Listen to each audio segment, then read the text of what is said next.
ये बुढ़ापा हमारा परीक्षाओं में निकल जाता है। एक बात कहेंगे, सबकी परीक्षा लो, पर किसी सतगुरु की, जो शंकर पर भरोसा करता हो, शंकर पर विश्वास करता हो, शंकर पर दृढ़ता रखता हो, शिव भक्ति में जो 24 घंटे डूबा रहता हो, या मेरे भगवान देव अधिदेव महादेव की कभी परीक्षा मत लो। मेरे शंकर की कभी परीक्षा मत लो।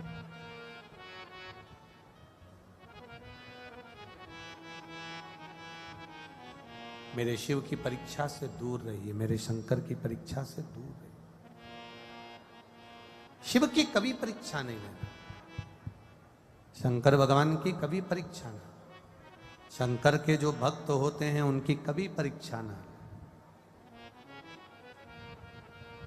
ज्ञान देने वाले बहुत मिलेंगे आपको, बहुत सारा ज्ञान देंगे, बहुत सारी बातें बोलेंगे, पर हमें उस महादेव की कोई परीक्षा नहीं। हां, शंकर की परीक्षा मत लो, किसी सतगुरु की परीक्षा मत लो, कोई शंकर के उपासक की परीक्षा मत लो, शंकर भगवान की परीक्षा मत लो, पर उनकी प्रतीक्षा करो, इंतजार करो कि वो कब कृपा करेगा, कब दया करेगा। तेरे मंदिर में आना मेरा काम है और मेरी बिगड़ी बनाना तेरा काम है।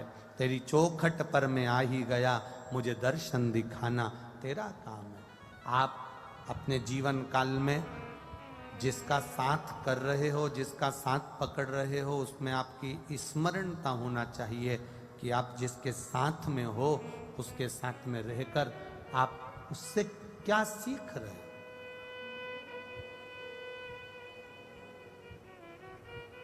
अच्छी जगह पर बैठोगे, अच्छा कुछ प्राप्त होगा, बेकार जगह पर बैठोगे, बेकार कुछ प्राप्त होगा। 3 घंटे आप इस कथा के पंडाल में बैठे हो तो तुमने कोई गलत काम नहीं किया है। 3 घंटे बैठकर कथा के पंडाल में से कुछ ग्रहण किया है। 3 घंटे बैठकर कथा के पंडाल में तुमने कोई झूठ नहीं बोला, कपट नहीं करा, बेईमानी नहीं करी, प्रपंच नहीं करा, कोई गलत कार्य नहीं करा, किसी को अपशब्द नहीं कहे, किसी को ताना नहीं दिया, किसी को आड़ी टेढ़ी बात नहीं बोली। 3 घंटे बैठकर तुमने भजन किया। अच्छी जगह बैठे हो, अच्छा तुमको मिलेगा जरूर, अच्छा तुमको प्राप्त जरूर होगा, ये निश्चित है। एक बात बहुत स्मरण में रखिएगा, यहां से निकलो ना, जब यहां से बाहर जाओगे, एक चाय बाहर जाते जाते ठेले वाले से लेना। हाथ ठेले वाला कोई चाय बेच रहा हो ना, उससे पूछना चाय कितने की है। ठेले वाला कह देगा 10 रुपए में। मिलती है ना? अरे बोलो तो जम के, मिलती है। कितने की चाय? 10 रुपए की। ठेले वाले से, हाथ गाड़ी वाले से चाय लेना 10 रुपए की। और आगे जाना, किसी अच्छी दुकान में, साधारण सी दुकान हो, ज़्यादा वीआईपी नहीं, साधारण सी, उसमें जाना, चाय देना कितने की? 15 रुपए की। उससे वीआईपी होटल में जाना, जिसका डेंटिंग पेंटिंग अच्छा हो, थोड़ी साज सज्जा ठीक हो, डेंटिंग पेंटिंग अच्छा हो, चाय देना कितने की? 20 रुपए की। अब 5 स्टार होटल में जाओ, बहुत बड़ी होटल, बहुत बड़ी, और बहुत बड़ी होटल में जाना और वहां जाकर चाय लाना। चाय की कीमत 50 रुपए, 150 रुपए, 100 रुपए। एक चाय ठेले पर ली 10 रुपए की थी, दुकान पर ली 15 रुपए की थी, होटल पे ली 20 रुपए की हुई। फर्स्ट क्लास में गए तो वो और अलग मिली, और 5 स्टार में गए तो वही चाय 150 की मिली। शक्कर भी वही है, दूध भी वही है, चाय की पत्ती भी वही है, जिसमें पी रहा हो कप भी वही है, बस अंतर इतना है कि चाय 5 स्टार के अंदर है इसलिए 150 की है, रोड पर है तो वो 10 रुपए की है। ये तुम्हारे ऊपर निर्भर करता है कि तुम्हें अपनी कीमत कैसे बनाना है। कहीं पान के ठेले पर खड़े रहोगे, जुआरी के पास बैठे रहोगे, दारू कुट्टे के पास बैठे रहोगे तो तुम्हारी कीमत केवल 10 रुपए की रहेगी, और कहीं सत्संग में बैठे रहोगे तो तुम्हारी कीमत बढ़ जाएगी। ये तुम्हारे ऊपर,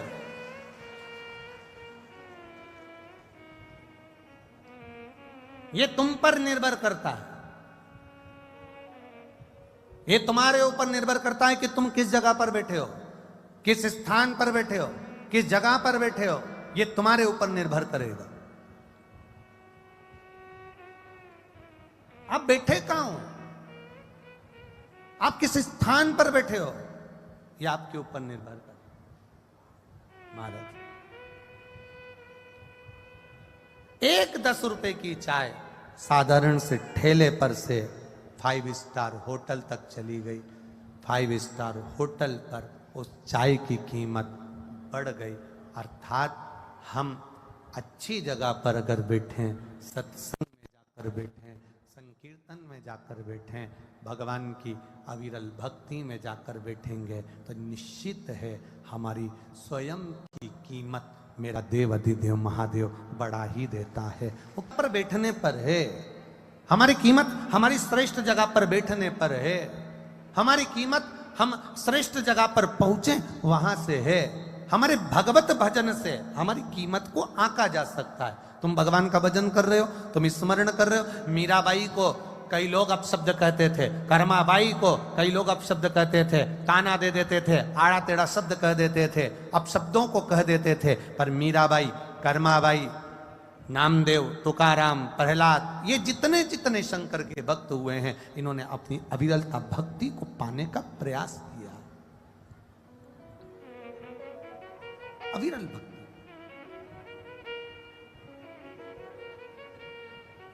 इसलिए खाली ना जाता कोई दर से तुम्हारे, आप भी बोलिए, खाली न जाता कोई दर से तुम्हारे, मैं भी खड़ा हूँ नन्ही बाहें पसारे, अपने हृदय से लगा लो, लगा लो, गिरा जा रहा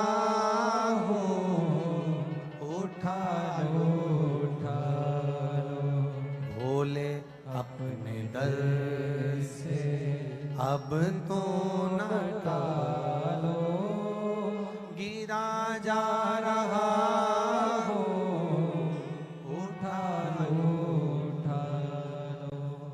शिव की आराधना भक्ति। मेरे महादेव के 3 नेत्र हैं।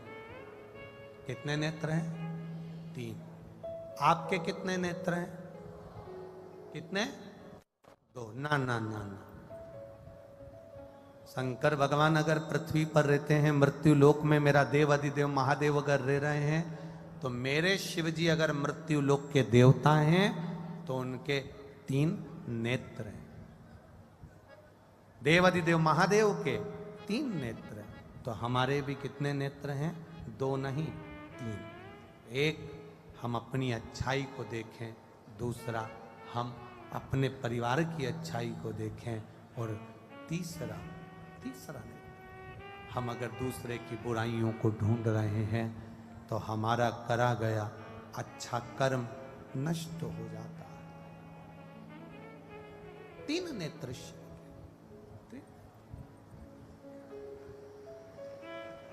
ये साधारण नहीं है महाराज। अपनी अच्छाई देखना एक नेत्र का काम। मैंने जो करा बहुत अच्छा करा, मैंने जो किया बहुत अच्छा किया। दूसरा नेत्र जिससे हम अपने परिवार की अच्छाई देखते हैं, मेरे परिवार ने जो करा बहुत अच्छा करा। और तीसरा नेत्र मेरे महादेव ने सबको दिया है, जिससे वो हर एक व्यक्ति की बुराई ढूंढा करता है, चाहे वो जहां रहता है किसी न किसी में से कुछ ना कुछ बुराई ढूंढने का प्रयास करता है। उसने करा ऐसा कर दिया, उसने बोला ऐसा बोला, शिव तत्व मना करता है। मेरे ओघड़दानी की कथा कहती है, मेरे शंकर भगवान का चरित्र कहता है, शिव तत्व कहता है, देवाधिदेव महादेव की पावन कथा कहती है कि हम अपने नेत्र का सदुपयोग क्या कर रहे हैं, हम अपने नेत्रों का सदुपयोग क्या करें।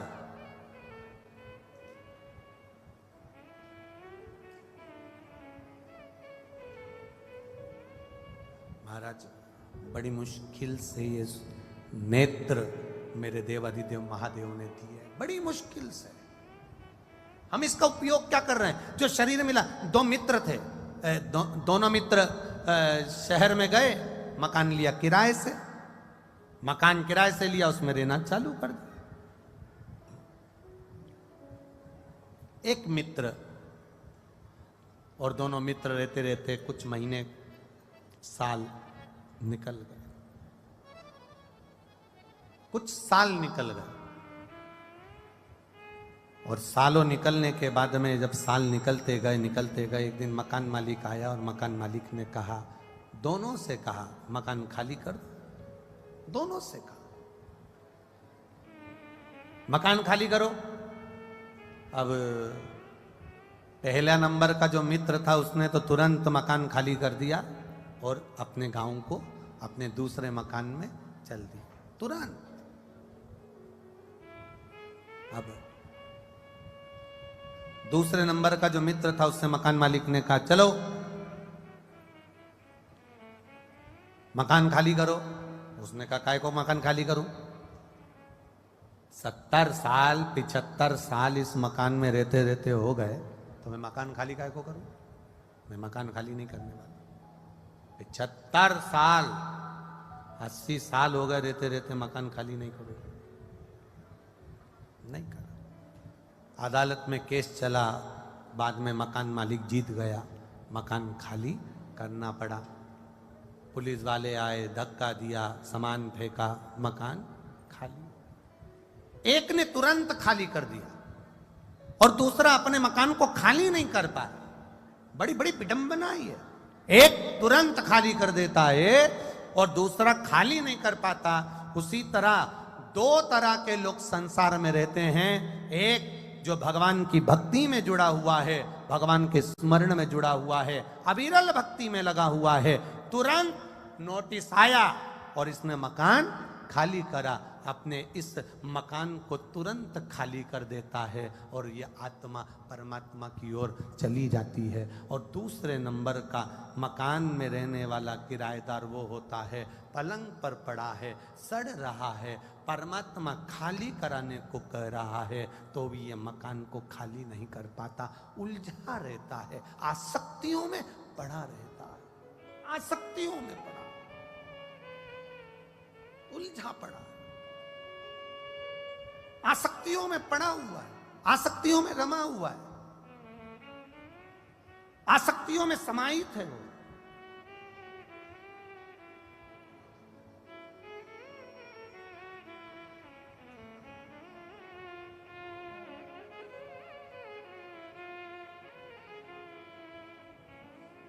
क्या दिया होगा?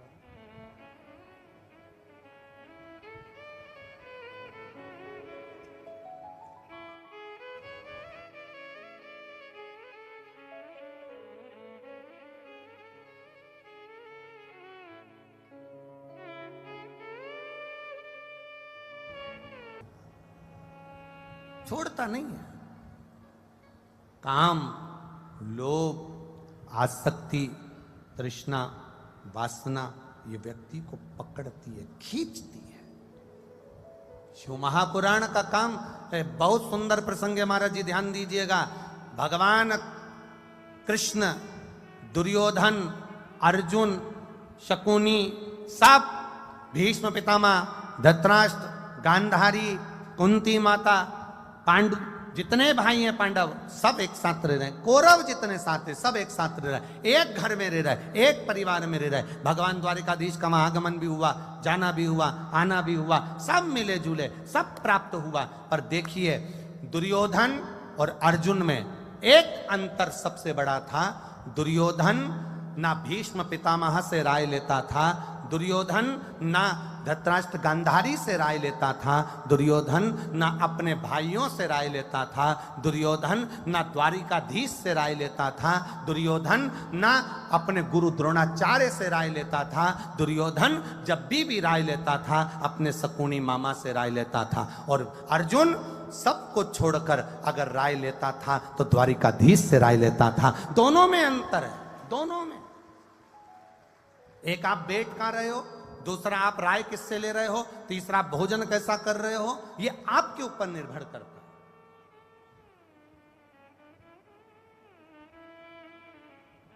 ये आपके ऊपर निर्भर है कि आप क्या पाना चाहते हैं, कैसे भगवत भजन करना चाहते हैं। कितना सुंदर कहा है महाराज जी, मां जगत जननी पार्वती जी महाकाल वन में भ्रमण कर रही है, महाकाल वन में घूम रही, मां पार्वती महाकाल वन में भ्रमण कर रही। और भ्रमण करते करते महाकाल वन में जब पार्वती जी ने भ्रमण किया, माता पार्वती ने भ्रमण करते करते क्या देखा, माता पार्वती चार शिष्य, शिवजी, लकुलेश भगवान, भिक्षा का पात्र, एक खप्पर और एक हाथ में छड़ी लेकर मेरे महादेव सम्मुख में खड़े हैं। चार स्थान पर मेरे महादेव जी ने, मेरे देव अधिदेव महादेव ने भिक्षा मांगने का प्रयास किया, चार स्थान। और जब चार स्थान पर जब मेरे देव अधिदेव महादेव ने भिक्षा मांगने का प्रयास किया, वो चार स्थान सहजता के नहीं थे। देवादिदेव महादेव ने उन चार स्थान पर जहां पर लकुलेश बनकर भिक्षा मांगी, वो सहज स्थान नहीं थे, वो साधारण स्थान नहीं थे। पहला मेरा देवादिदेव महादेव जहां से कुछ प्राप्त कर रहा है, वो कोई साधारण सा एक जीव जिसके दरवाजे पर मेरे लकुलेश भगवान खड़े हुए हैं, साधारण, एकदम सहज, एकदम सिंपल। आवाज लगाई मेरे महादेव ने, अलख निरंजन हर हर। मेरे महादेव ने आवाज लगाई, तेज आवाज लगाकर, तुरंत उसी पथ पर आवाज लगाकर कहा, भिक्षाम देहि। लकुलेश भगवान भिक्षा मांग रहे हैं, बहुत भूख लगी है, दीजिए भिक्षा। हाथ जोड़कर एक साधारण सा जीव, उसको दुनिया के लोग साधारण को गरीब समझ लेते हैं और गरीब को साधारण समझ लेते हैं, ये गलत फहमी है। शिव कथा कहती है जिसको भगवान ने पूरा शरीर दिया है, दो नेत्र दिए हैं, वाणी दी है, श्रवण शक्ति दी है, पांव दिया, हाथ दिया, याद रखना दुनिया के लोग कह दें कि ये गरीब है, कभी मत मानना। अगर भगवान ने पूरा शरीर ठीक दिया है, नेत्र दिए, वाणी दी, श्रवण शक्ति दी, पूरा शरीर, हाथ पैर सब अच्छा दिया है, तो महादेव को धन्यवाद देना कि तूने गरीब बनाकर पैदा नहीं करा, मुझे करोड़पति बनाकर पैदा करा कि शरीर अच्छा है।